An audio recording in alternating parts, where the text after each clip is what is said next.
네, 하나님의 말씀, 디모데전서 신약 성경 디모데전서 3장입니다. 디모데전서 3장.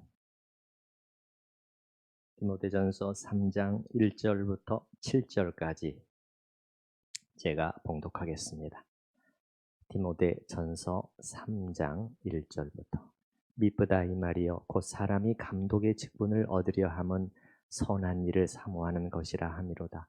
그러므로 감독은 책망할 것이 없으며 한 아내의 남편이 되며 절제하며 신중하며 단정하며 나그네를 대접하며 가르치기를 잘하며 술을 즐기지 아니하며 구타하지 아니하며 오직 관용하며 다투지 아니하며 돈을 사랑하지 아니하며 자기 집을 잘 다스려 자녀들로 모든 공손함으로 복종하게 하는 자라야 할지며 사람이 자기 집을 다스릴 줄 알지 못하면 어찌 하나님의 교회를 돌보리요.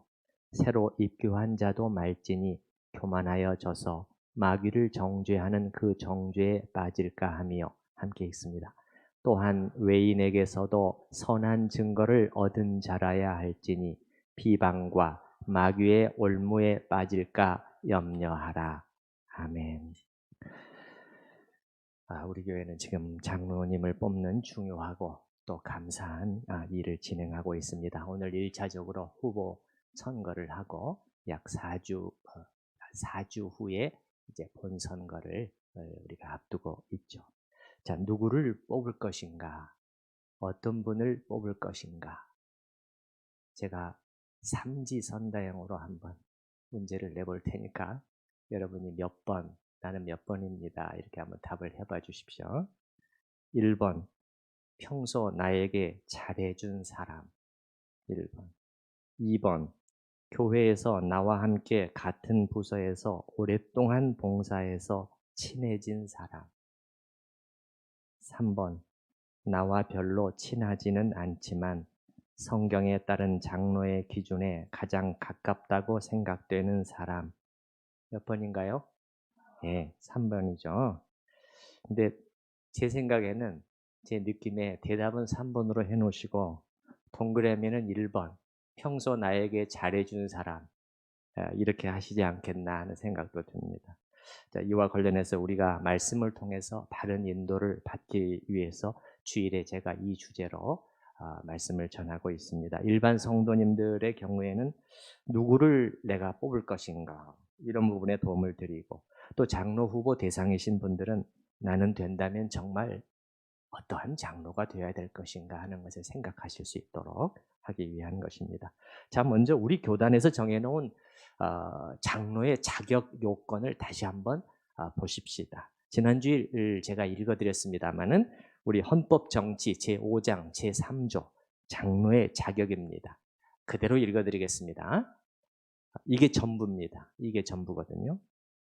만 35세 이상 된 남자 중 입교인으로 본 교회에서 흠없이 5년을 경과하고 상당한 식견과 통솔력이 있으며 디모데전서 3장 1절부터 7절에 해당한 자로 한다. 이겁니다. 여기 보게 되면 일단 외적인 자격이 명확하게 선이 그어져 있죠. 외적인 자격. 만 35세 이상 된 남자 중 입교인으로 본 교회에서 흠없이 5년을 경과하면 된다는 것입니다. 5가지 기준만 만족시키면 일단 후보가 될 수는 있습니다. 후보가 된다는 것이 아니고 법적으로 말하면 장로 피선거권이 주어진다는 것입니다. 피선거권이. 첫 번째는 만 35세 이상입니다. 두 번째는 남자입니다. 세 번째는 입교인이라는 것은 입교 혹은 세례를 받은 교인을 말하는 것입니다.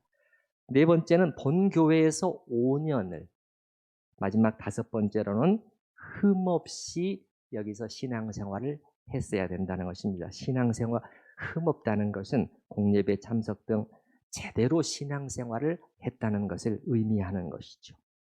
자, 이 기준을 우리가 보게 되면 우리 교단 헌법에 따르면 대상은 이런 게 아닙니다. 안수 집사 중에서 뽑는다. 그런 말이 도무지 없어요.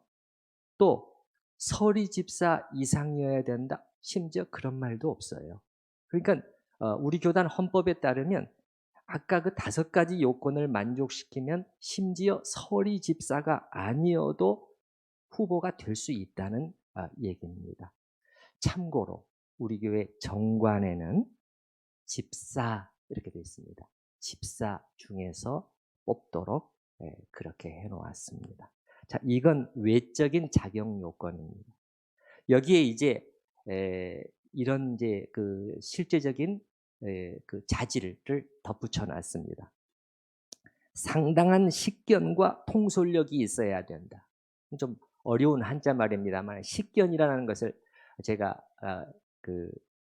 사전의 뜻을 찾아보니까 식견이라는 것은 뭐냐? 학식과 견문이라는 뜻으로 사물을 분별할 수 있는 능력을 이루는 말이다. 이렇게 되어 있습니다. 통솔력은 지도력을 말하는 것이죠. 이것이 있어야 된다. 상당한 식견과 통솔력이 있으며 그 다음에 디모데전서 3장 1절부터 7절에 해당한 자로 한다는 것입니다. 그래서 오늘은 디모데전서 중심으로 우리가 같이 말씀을 상고해 보도록 하겠습니다. 그러나 오늘 다 하지는 않도록 하겠어요. 너무 길어질 수 있기 때문에 앞쪽에 일부 구절만 오늘 하고 나머지는 다음 주일에 계속 이어서 하도록 하겠습니다. 우리가 또 계속해서 선거가 이제 다 오늘 끝나는 것이 아니기 때문에요. 자, 디모데전서라는 책을 배경을 잠깐만 설명을 해드리면, 자, 이게 에베소 교회랑 관련이 있습니다. 자, 여러분 에베소 교회 어떤 교회였죠? 바로 지난 주일에 나온 교회였습니다. 사도 바울이 그 고별 설교를 한 그 장로들이 바로 에베소 교회의 장로들이었습니다. 사도 바울이 자기 입으로 3년이나 밤낮 눈물로 훈계했다. 그들을 가르치고 사역했다. 한 바로 그 교회였습니다. 그 교회가 에베소 교회인데, 그러면 요거는 지금 디모데전서입니다. 그럼 디모데전서는 디모데에게 쓴 편지입니다. 근데 왜 쓴 편지냐? 지금 디모데가 바로 상당한 시간은 흘렀죠. 10년 이상이 흘렀을 것으로 봅니다. 디모데가 사도 바울의 믿음의 아들인 디모데가 바로 이 에베소 교회에서 사역을 하고 있는 겁니다. 근데 아직 디모데는 젊습니다. 아직 어린 거지요. 젊은 종입니다. 또 약한 점도 있고 부족한 점도 있어요. 그래서 사도 바울이 그 디모데에게 도움을 주기 위해서 쓴 편지가 바로 디모데전서, 그리고 그 다음에 디모데후서라는 것입니다. 자, 디모데전서 3장 여러분 15절, 오늘 우리가 읽지는 않았습니다만 뒤에 15절에 가면 이 목적이 나타나 있어요. 이 편지를 쓴 목적 15절을 보시기 바랍니다. 15절 우리 한번 같이 읽어보십시다. 만일 내가 지체하면 너로 하여금 하나님의 집에서 어떻게 행하여야 할지를 알게 하려 함이니 이 집은 살아계신 하나님의 교회요 진리의 기둥과 터니라. 자, 여러분 여기서 이 표현에서 잘 보시기 바랍니다. 교회와 관련된 중요한 표현들이 여기 나와 있죠. 자, 교회를 어떻게 묘사하고 있는가 보시기 바랍니다. 교회를 어떻게 묘사하고 있죠? 하나님의 집. 어떻게 할 수, 잘 보시기 바랍니다. 15절 다시 한번 보시기 바랍니다. 만일 내가 지체하면 너로 하여금 하나님의 집에서 어떻게 행할. 이 하나님의 집이 뭐지? 그랬는데 그 다음에 설명을 해놨습니다. 이 집은 살아계신 하나님의 교회라는 것이에요. 그래서 첫 번째는 교회를 하나님의 집, 중요한 표현입니다, 여러분. 중요한 표현이에요. 목사의 집입니까? 교직원들의 집입니까? 장로들의 집입니까? 오래된 교인들의 집입니까? 다 아닙니다. 다 아니에요. 하나님의 집이라는 것이. 그러니 가볍게 여길 수가 없는 것이죠. 그 다음에 두 번째는 교회를 맨 마지막 15절의 맨 마지막에 어떻게 표현하고 있나요? 진리의 기둥과 터다.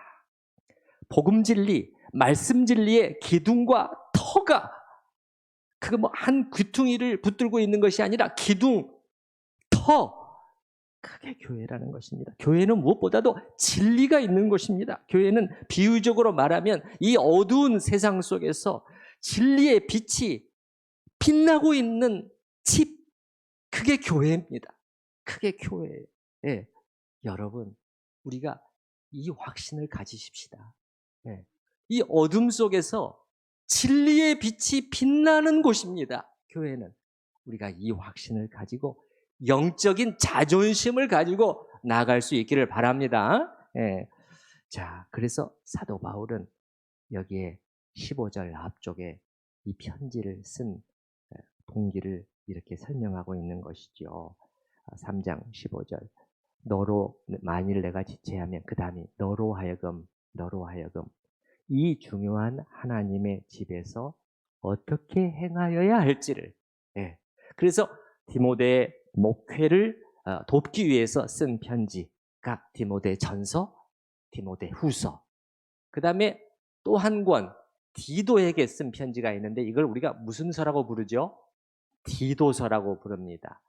요 세 권을 보통 목회서신 이렇게 부르는 것이에요. 자, 따라서 해보십시다. 목회서신. 자, 1절로 이제 다시 돌아가서 1절부터 보십시다. 1절 우리 한번 같이 읽어보십니다. 미쁘다 이 말이여 곧 사람이 감독의 직분을 얻으려 함은 선한 일을 사모하는 것이라 함이로다. 자, 여러분, 장로를 우리가 얘기를 하고 있는데 여기서는 장로가 아니라 누가 나오고 있나요? 감독이 나오고 있어요. 장로라는 그 단어가 안 나오고 있고요. 2절에도 그러므로 감독은 이렇게 감독의 자격을 나열하고 있거든요. 그러면 지난 주일에도 제가 잠깐 설명해 드렸습니다마는 신약 성경에서 감독은 장로와 동의어로 그렇게 생각하시면 되겠어요. 자, 여기서 말하는 것은 3장 1절에서 말하는 것은 사람이 감독의 직분을 얻으려 하는 것은 선한 일을 사모하는 것이라는 거예요. 이게 무슨 뜻이냐면 장로의 직분을 얻으려고 하는 그것은 악한 일이 아니라 선한 일이라는 거예요. 자, 왜 또 이런 그 얘기를 사도 바울이 하고 있는가 했을 때 1차적으로는 당시의 배경과도 관련이 있는 것 같습니다. 사실 당시에는 이 무거운 짐을 지고 가는 이 장로의 직분보다는 오히려 더 인기가 있었던 것이 카리스마적인 직분자들, 그러니까는 예언자, 예를 들면 이런 사람들 있잖아요. 은사를 가지고 있는 그러한 직분자들이 더 매력이 있었다는 거예요. 더 인기가 있었다는 것입니다. 그래서 사도 바울은 그런 것보다도 더 정말 값지고 더 귀한 것은 이 장로의 직이다. 이렇게 그것을 사모하는 것은 참으로 선한 일이야. 이렇게 사도 바울이 말하고 있는 것이죠. 장로직을 오늘날도 마찬가지라고 저는 생각을 해요. 장로직을 맡고자 하는 것은 선한 일이라고 생각을 해요. 왜 선한 일이냐? 여러분, 제가 지난주에도 말씀드렸지만 장로직이라는 게 뭐였습니까? 주님께서 자기 피로 사신 교회라고 말씀하신 다음에 이 교회를 너희에게 맡긴다는 거예요. 이게 내 교회인데, 내 교회. 너에게 맡긴 그 교회를 주님에게서 맡아서 힘을 다해서 섬기고 헌신하는 직분이기 때문에 이게 선한 것이죠. 장로직은 교회 안에서 명예나 권력을 누리는 그런 자리가 아니에요. 오늘날 많은 교회들에서 벌써 부패됐습니다. 직분에 대한 개념 자체가 많이 부패가 됐어요. 그게 아닙니다. 그게 아니에요. 이거는 성경을 보게 되면 수고하고 자신을 남김없이 드리고 헌신하는 지칠 정도로 드리는 자리가 장로직이에요. 그래서 여러분, 이 지난 주일에 제가 헌법에 나온 장로의 직무를 5가지를 다 우리가 일부러 프린트해서 공부를 했는데, 여러분 이 일을 제대로 하고자 한다면 이게 쉬운 일이겠습니까? 이게 여러분 일부만 제가 다시 한번, 도리 오해나 도덕상 부패를 방지한다. 우리 성도들 중에서 잘못된 진리에 빠지거나 윤리적 범죄에 빠진 양들이 있으면은 내버려 둘 수가 없는, 권면하는 해야 되고, 3번 교우를 신방하되 위로하고 교훈하고 간호한다. 4번 교인의 신앙을 살피하고 위하여 또 기도해야 되고, 그 다음에 교인 중에 강도의 결과를 찾아보고. 이게 어떻게 쉬운 일이겠습니까? 그래서 장로의 직분에 대해서 가르치는 한 교회사 책에는 이렇게 기록이 되어 있어요. 장로의 직분은 힘들게 고생하는 일입니다. 주위에 누가 장로가 되면 많이 위로해 주셔야 합니다. 사실 축하가 아니라 위로를 해야 돼요. 수고하시겠습니다. 많이 고생하시겠습니다. 장로직을 정말로 제대로 하면 영혼과 육신이 지치고 어려운 일을 4, 5년씩 계속하면 삶이 너무나 소진되며 때로는 생업에 지장을 받기도 합니다. 그래서 유럽의 경우 장로직을 임기제로 하기도 합니다. 돌아가면서 하는 것입니다. 그만큼 경무에 시달리는 것이 원래 장로 직분입니다. 이렇게 되어 있는 것이죠. 이렇게 힘든 자리임에도 불구하고, 그럼에도 불구하고 그걸 다 알지만은 주님의 교회, 하나님의 집을 위해서 자신을 기꺼이 드리겠다는 것이니 여기 1절에 나와 있는 것처럼 선한 일을 사모하는 것이 되는 것이죠. 자, 나머지 2절부터 7절까지가 이제 장로의 자격, 자질에 대해서 쭉 나열을 해놨습니다. 디모데에게 이런 자질을 갖춘 사람을 장로로 세우라는 것입니다. 아마 선거는 또 아니었을 거예요.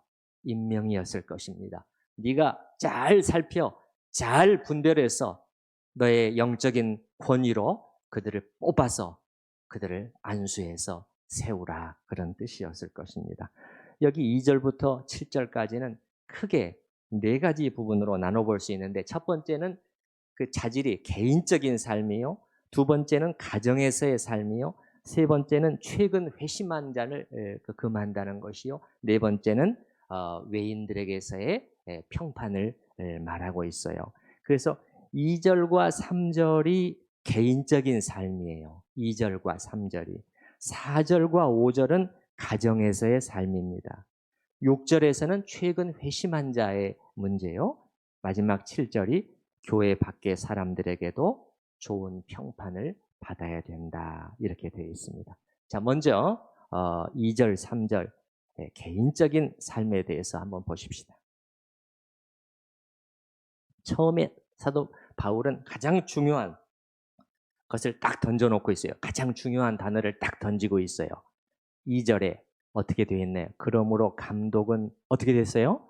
책망할 것이 없으며. 책망할 것이 없을 정도여야 된다는 거예요. 이 말씀이 가볍지가 않습니다. 어떻게 보면 이 한마디에 나머지 내용들이 다 지금 담겨 있는 셈인데요. 자, 그래서 이제 그 다음에 2절과 3절에 11가지가 나열되어 있습니다. 짧은 2절이지만은 11가지를 나열해 놓고 있는데, 그 책망할 것이 없는 내용들을 구체적으로 말해주고 있는 것이죠. 높은 장로는 한마디로 뭐냐? 높은 도덕적인 성품을 지닌 자여야 된다는 것입니다. 자, 먼저 한번 보십시다. 첫 번째로는 한 아내의 남편이 된다. 따라서 해보십시다. 한 아내의 남편. 그러면 여기서 약간 다른 얘기지만은 벌써 한 가지가 다시 명확해지죠. 장로는 남자라는 것을 성경에서 명확히 하고 있는 것입니다. 우리는 순종하고 따라갈 뿐이에요. 남자입니다. 그래서 한 아내의 남편이라고 되어 있고요. 그 다음에 이제 한 아내의 남편이라는 것은 여러 가지 해석이 사실 가능합니다. 뭐 일부 다처제나 여러 가지 그 얘기들이 있을 수가 있는데, 여기서 특히 이제 중요한 것은 뭐냐면 한 명의 아내와의 신실한 결혼 관계를 끝까지 잘 유지하는 사람. 아마 그런 의미가 있는 것 같아요. 한 아내에 대해서 결혼의 정절을 지킬 수 있는 사람. 예. 이거 이 속에서는 어떤 의미도 사실 담겨 있냐면은 이 속에는 성적으로 깨끗하고 문제없는 생활을 하는 사람이란 의미도 내포되어 있는 것으로 보입니다. 그 다음에는 어떻게 되어 있습니까? 한 아내의 남편이 되며, 그 다음에는 절제하며 신중하며 단정한다. 단정해야 된다. 이렇게 되어 있습니다. 이 단어의 뜻을 하나씩 보십시다. 절제한다는 것은 원어에 보면은 술 취하지 않는, 절제하고 자제하는 그런 뜻이 있고요. 그 다음에 두 번째는 신중한다. 그것은 건전한 마음을 가진 침착한 사려 깊은 막 급하고 막 그런 것이 아니에요. 예. 신중한. 그 다음에 세 번째는 단정하다. 이 말은 품위 있는 정돈된 그런 뜻이에요. 자, 여러분 여기서 이 세 가지 단어를 생각하시면 어떤 그림이 떠오르나요? 절제하며 신중하며 단정한 사람이죠. 뭔가 되는 대로 사는 거예요? 아니죠. 그게 아니고 삶이 정돈되어 있고 절제되고 품위 있는 그런 삶을 꾸려나가는 사람이 교회 지도자로서 적합하다. 그런 의미입니다. 자, 그 다음에 보십시다. 그 다음에는 나그네를 대접하며, 나그네를 대접한다. 그 당시에는 숙박시설이 발달하지 않은 상태에서 여관이라는 장소는 매우 안 좋은 장소였다고 합니다. 예. 그러니까 오늘날도 사실 그런 경향이 좀 있잖아요. 잘못된 목적으로 사용되는 그런 그 경향이 있지만은 그 당시에는 특히 더 심했나 봐요. 그래서 이 그리스도인들이 여행할 때 여기서는 특별히 나그네를 대접한다는 것은 아무나 집에 들인다 그런 것이 아니고 그리스도인 나그네를 집에다가 이렇게 받아서 그를 환대하고 그의 피로를 씻어주는 그러한 섬김을 말하는 것입니다. 자, 나그네를 대접하며 그 다음에 2절의 맨 마지막에 뭐라고 나와 있나요? 가르치기를 잘하며 이렇게 되어 있죠. 자, 이 부분에 대해서는 제가 좀 설명이 필요합니다. 이건 분명히 말씀을 가르치는 부분을 말하는 것이거든요. 그런데 이 자격 요건이 자, 오늘날 장로교의 장로직에도 그대로 다 요구되느냐 하는 문제에 대해서 우리가 잠깐 얘기를 해볼 필요가 있을 것 같아요. 자, 여러분 이것을 우리가 정확히 보기 위해서는 뒤에 디모데전서 5장 17절을 잠깐 볼 필요가 있습니다. 5장 17절로 가보십시다. 5장 17절 같이 읽어보십시다. 잘 다스리는 장로들은 배나 존경할 자로 알되 말씀과 가르침에 수고하는 이들에게는 더욱 그리할 것이니라. 잘 다스리는 장로들을 특별히 여러분이 더 존경하고 근데 그 중에서도 말씀과 가르침에 수고하는 이들에게는 더욱 여러분이 그 존경을 보내야 된다. 그렇게 말하고 있는데 여기에 장로의 중요한 두 가지 직무가 나와 있죠. 그렇죠? 한 가지는 뭐죠? 다스림이죠. 맞습니까? 다스림이요. 두 번째는 가르침이에요. 두 번째 가르침. 자, 다스림 이 부분은 문제가 안 됩니다. 오늘날도 마찬가지예요. 오늘날도 장로의 가장 중요한 직분이 다스림이에요. 다스림. 그 다스림이라는 게 그러면 어떤 성격의 다스림인 거냐 하는 것은 제가 다음 주일날 더 설명을 드릴게요. 이 성경은 디모데전서 3장에서 벌써 그냥 굴림해서 다스리는 그걸 다스림이라고 하고 있지 않은 것이 명백해요. 확실하게 나타나 있어요. 5절에 보게 되면. 그런데 어찌됐든 다스림이에요. 이 다스림이 장로의 가장 중요하고 일반적인 직분이에요. 그래서 그것을 우리 어려운 한자 용어로는 칠이라고 설명을 해요. 칠이. 그래서 장로를 칠이 장로다 이렇게 부르는 것이죠. 그거는 아주 명백하단 말이죠. 그런데 여기에 17절에 보게 되면은 두 번째가 나온다는 거예요. 가르침이 나온단 말이에요. 가르침이 나와요. 그런데 이 표현을 보게 되면 말씀과 가르침에 수고하는 장로들이 있다는 거예요. 근데 이 표현이 그냥 간단한 가르침이 아니라는 거예요. 책 몇 권 읽고 그냥 그거 내용 가지고 가르치는 그 정도를 말하는 게 아니에요. 이 표현을 보게 되면 사실은 두 가지예요, 여러분. 말씀과 가르침이라고 되어 있잖아요. 하나는 말씀이요, 하나는 가르침이에요. 그래서 말씀은 뭐냐면은 말씀의 선포를 의미하는 것이에요. 복음 선포, 설교에 해당하는 거예요. 오늘날의 설교에. 그 다음에는 가르침. 이거는 교리와 진리를 가르치는 것이지요. 이것은 우리가 생각한다고 할지라도 아무나 할 수 있는 일이 아니죠. 자, 그래서 여러분, 지난 주일에 제가 우리 성도님들께 말씀드린 것을 잠깐 상기해 보시기 바랍니다. 제가 이렇게 먼저 전제를 했어요. 뭐라고 전제를 했느냐? 신약 성경에 나오는 장로직과 오늘날 16세기에 세운 이 장로교에서의 장로직이 100% 일치할 수 있다 없다?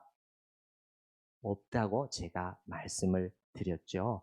또 어느 직분 제도도 100% 일치하는 제도는 오늘날 없다고 말씀을 드렸어요.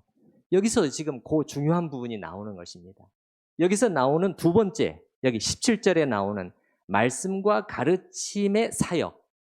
이 부분은 오늘날의 장로님들에게 그대로 그 자질이 요구된다. 그렇게 말하기는 어렵다는 거예요. 제가 볼 때는 여러분 이렇습니다. 신약 성경에 나오는 이 장로의 그림이 있잖아요. 그분들이 맡았던 사역의 그림들을 생각을 해보면은 오늘날은 뭐랑 좀 비슷하냐? 오늘날 교회 장로직과 목사직을 합해 놓은 그림이 제가 볼 때는 그 사역들을 다 감당했던 거예요. 그렇게 설명하는 것이 훨씬 더 정확할 것입니다. 그래서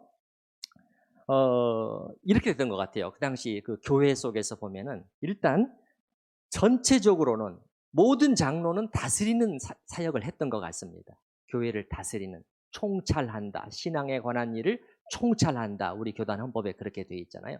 교회를 다스리는 일을 모두가 다 했던 것 같아요. 그러나 여기 17절에도 보면 말씀 사역을 전부 다 한 것 같지는 않아요. 여기 보게 되면 말씀과 가르침에 수고하는 이들이 있다는 거예요. 그 중에 장로들 중에. 그러니까 이 일부 장로들은 특별히 말씀 사역에 집중했다는 것을 우리가 알 수가 있다는 것입니다. 그러니까 이제 교회사를 통해서 그러면 오늘날 목사 제도가 이렇게 있고 장로 제도가 있고 그렇잖아요. 그러니까는 길게 설명하면 너무 복잡해지고 간단하게 설명해 드리면은 교회사를 통해서 어떤 변천이 있었다는 것이죠. 어떤 변천이 있었느냐? 교회 안에서 장로들 중에서 특별히 가르치는 사역은 치리도 같이 하지만은 가르치는 사역을 할 수 있는 사람은 목사라는 직분으로 점점 특화된 것으로 보인다는 것입니다. 왜냐하면 이 직분은 특별한 은사가 필요하고 또 부르심이 필요하기 때문에 그런 것이지요. 예. 물론 오늘날 장로님들도 잘 가르칠 수 있다면 나쁠 것 없고 더 좋겠지. 우리 교회 장로님들이 다 잘 가르칠 수 있다면 그는 뭐 금상첨화겠죠. 그러려면은 말씀에 대한 부단한 관심이 계속 있어야 됩니다. 열심히 듣고 귀를 기울이고 의문을 가지고 질문도 하고 읽고 공부하고 묵상하는 그러한 습관이 필요한 것입니다. 이렇게 하게 되면 참 좋은 것은 뭐냐면 가르치지 않더라도 영적인 분별력이 잘하게 됩니다. 우리 장로님들이 다 같이 영적인 분별력이 아주 커야 그래야 우리 교회가 잘 튼실하게 지켜지고 세워져 나갈 수가 있습니다. 그래서 우리 앞으로 다시 가보십시다. 그래서 2절 맨 뒤에 가르치기를 잘하며, 이것은 오늘날의 말씀 사역과 관련된 것이고 오늘날의 목사의 사역과 직결되는 부분이기 때문에 이것이 그대로 이 정도의 높은 수준이 장로님들의 자질에 그대로 요구된다, 그렇게 말하기는 어렵다, 제가 설명을 드렸는데 어떻게 좀 이해가 되셨나요? 예, 제가 최대한 아무튼 쉽게 설명해 드리려고 노력을 했습니다. 그 다음에 조금만 더 하도록 하겠어요. 3절에 보게 되면은 술을 즐기지 아니하며 이렇게 나와 있죠. 장로는 술을 즐겨서는 안 된다. 사실 우리 그 한국 교회에서는 특히 더 그렇고 이 문제에 대해서 이 술 문제에 대해서 관심을 가진 분들이 사실 많이 있는 줄로 알아요. 질문을 또 가지고 있고, 전혀 입에도 대지 말라고 했나요? 성경에서 어떻게 했죠? 아니면 마실 수는 있는 건가요? 이런 질문들이죠. 여기에 대해서 성경의 답은 이렇습니다. 우리 합동교단의 입장이나 그런 걸 제가 말씀드리는 게 아니에요. 뭐 그런 것은 좀 다를 수 있어요. 그러나 성경의 입장은 전혀 금하지는 않았다. 두 번째, 그러나 경고가 계속 이어지고 있다. 이렇게 설명해 드리면 될 것 같아요. 첫 번째, 전혀 금하지는 않았다 하는 것은 여러분 보시게 되면은 술을 3절에 술을 절대 마셔서는 안 된다 그러지 않고 술을 어떻게 해요? 즐겨서는 안 된다. 그 다음에 그 밑에 집사의 경우도 마찬가지인데요. 집사의 경우에는 8절에 나와 있습니다. 8절 어떻게 나와 있나요? 술 문제에 대해서는 어떻게 해야 된다? 술에 임박해서는 안 된다. 완전히 금한 것은 아니죠. 자, 여러분, 저 뒤에 디모데후서를 지나서 디도서 2장을 잠깐 보십시다. 349페이지 근처인데요. 349페이지. 디도서 2장 3절 여러분이 한번 보시면 디도서 2장 3절에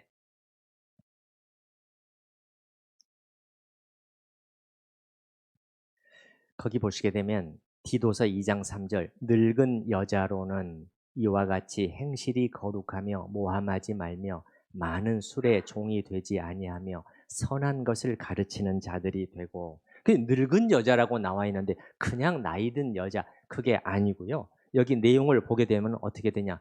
그 4절에 그들로 젊은 여자들을 교훈하되 이렇게 돼 있잖아요. 그러니까 교회 안에서 믿음의 경륜이 오래된 여성 이제 분들, 그들이 젊은 여성 신자들을 가르치고 인도하는 역할을 하고 있었다는 것이에요. 직분은 따로 언급이 없지만은 교회 안에서 그들이 구별되고 있었다는, 다 인정되고 있었다는 것을 알 수 있어요. 오늘날과 말하면은 권사 직분 정도에 해당하는 것이 아니겠는가 생각이 돼요. 근데 그들에 대해서 늙은 나이 들어서 어떻게 걸리는 게 뭐가 있겠어요. 그런데 그럼에도 불구하고 여기에 뭐라고 나와 있느냐? 많은 술의 종이 되어서는 안 된다. 그렇게 많은 술의 종이 된, 그 많은 술의 노릇을 해서는 안 된다. 이런 면을 통해서 볼 때 우리 앞으로 다시 돌아오고요. 성경에서 술을 완전히 금하고 있는 것이 아니라는 것은 분명하지만은, 그러나 동시에 제가 볼 때는 경고들이 여러분이 한번 찾아보시게 되면, 인터넷에서 혹시 검색을 하실 수 있는 분들은 성경에서 술, 포도주, 독주 뭐 이런 쪽을 한번 여러분이 쳐보시게 되면은 이렇게 많이 경고가 붙어 있었나 하는 것을 놀라실 정도일 거예요. 놀라실 정도. 예, 그래서 예를 들어서 제가 잠언 23장 그 한 부분만 조금 읽어드려 볼게요. 그래서 이렇게 되어 있어요. 재앙이 네게 있느뇨, 근심이 네게 있느뇨, 분쟁이 네게 있느뇨, 원망이 네게 있느뇨, 까닭없는 상처가 네게 있느뇨, 붉은 눈이 네게 있느뇨. 누구에게 있겠습니까? 술에 잠긴 자에게 있고 혼합한 술을 구하러 다니는 자에게 있느니라. 이렇게 하나님의 말씀이 말하고 있어요. 도덕책이 아닙니다. 건강에 관한 책이 아니에요. 하나님의 말씀이. 그러면서 이렇게 술에 자꾸 임박이게 되면은, 그렇게 되면 나중에 어떻게 되느냐. 성경의 표현이에요. 잠언, 너는 바다 가운데 누운 자 같을 것이요. 돛대 위에 누운 자 같을 것이며, 내가 스스로 말하기를 사람이 나를 때려도 나는 아프지 아니하고 나를 상하게 하여도 내게 감각이 없도다. 내가 언제나 깰까? 다시 술을 찾겠다 하리라. 그래서 비현실적인 거죠. 사람이 나를 때려도 아프지 않을 것이다. 이거는 이 비현실적인 상황 속에 지금 판단력이 흐려지고 있는 것을 말하고 있잖아요. 그러니까 무슨 말이냐? 술은 우리의 절제력을 상실하게 만든다는 것이에요. 여러분, 술을 마시지 않더라도 이렇게 우리가 절제하기가 어렵고 이 수많은 유혹에 우리가 흔들리는 것이 우리거든요. 그런데 술이라는 도구를 사용해서 이 절제력을 일부러 약화시킬 필요가 있느냐는 거예요. 여러분, 아까 우리가 읽었지만은 3장 2절을 보시기 바랍니다. 3장 2절 다시 한번 세 가지 단어 중간 정도의 한 아내의 남편이 되면 그 다음에 절제하며 신중하며 단정한다. 그렇게 되어 있잖아요. 예. 그리고 특별히 제가 여러분 가운데 그런 분이 혹시라도 계실지 모르는데 제가 말씀드리는 것은 술 때문에 큰 실수를 단 한 번이라도 하신 분들이 있다면 그렇다면 그분들은 이겨낼 수 없는 것입니다. 술을 완전히 끊는 것이 입에도 대지 않는 것이 현명한 방법입니다. 그래서 여러분 성경이 끊임없이 술에 대해서 우리에게 경계시키고 주의를 촉구하고 있다는 사실은 절대 쉽게 생각하지 말라는 것입니다. 특히 장로와 같이 교회의 지도자로서 하나님의 집을 섬기고자 하는 분들은 더 조심해야 한다는 것입니다. 자, 마지막으로 하나만 더 하고 그 다음에 술을 즐기지 아니하며 구타하지 아니하며 구타하지 아니한다는 것은 폭력성을 가리키는 것으로 봅니다. 물론 요즘에는 여자분들이 남자분들을 때리는 경우도 적지 않고 제가 보니까는 그 중국 같은 데서는 실제적으로 많이 맞더라고요. 많이 맞는 그런 이제 세상이 많이 바뀌긴 했습니다만은 그래도 여전히 아무래도 우리 남성들 안에 이 폭력성이 있게 되고 어떤 그 선교단체 사역자는 그 평생에 이 화를 내고 분노를 조절이 안 되고 그거를 막 분노가 나면은 막 어떻게 막 문을 때려 부수고 아내에게는 어떻게 할 수가 없으니까는 문을 때려 부수. 선교단체에서 중요한 직분으로 그 사역을 하는 분인데도 그게 조절이 안 돼서 하나님 앞에서 막 고통하며 울부짖으며 그렇게 해서 그것을 어떻게 고쳐나갔는가 하는 것을 기록해 놓은 것을 본 적도 있습니다만은 그 폭력성을 말하는 것에서 여기서 구타하지 아니하며 요 단어는 폭력적이지 않고 폭력도 행하다 보면은 습관으로 발전하게 되는 무서운 특징을 가지고 있다는 것을 우리가 알아야 되겠습니다. 자, 이 시간 우리가 여기까지만 하도록 하겠어요. 너무 길어질 수 있기 때문에 나머지 부분은 다음 주일날 마무리하도록 하겠습니다. 이 시간 들은 말씀을 또 생각을 하면서 하나님 앞에 또 함께 기도하는 시간을 가지도록 하십시다.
하나님 아버지, 오늘 주님의 말씀을 통해 주님의 교회를 장로로서 섬길 자의 그러한 자질에 대해서 잠깐 살펴보게 하신 것을 감사합니다.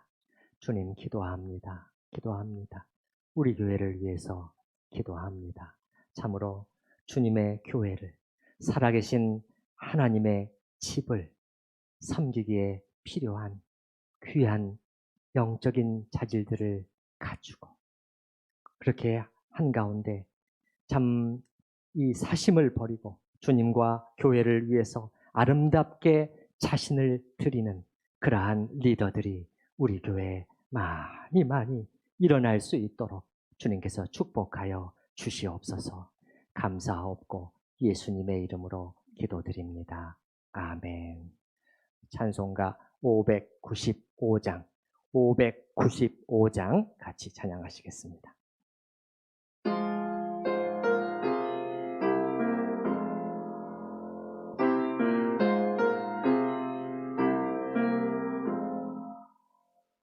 나 맡은 본분은 우주를 높이고 문영원 구원하도록 잘 인도함이라. 부르심 받들어 내 형제 섬기며 구주의 뜻을 따라서 내 정성 다하리. 주 앞에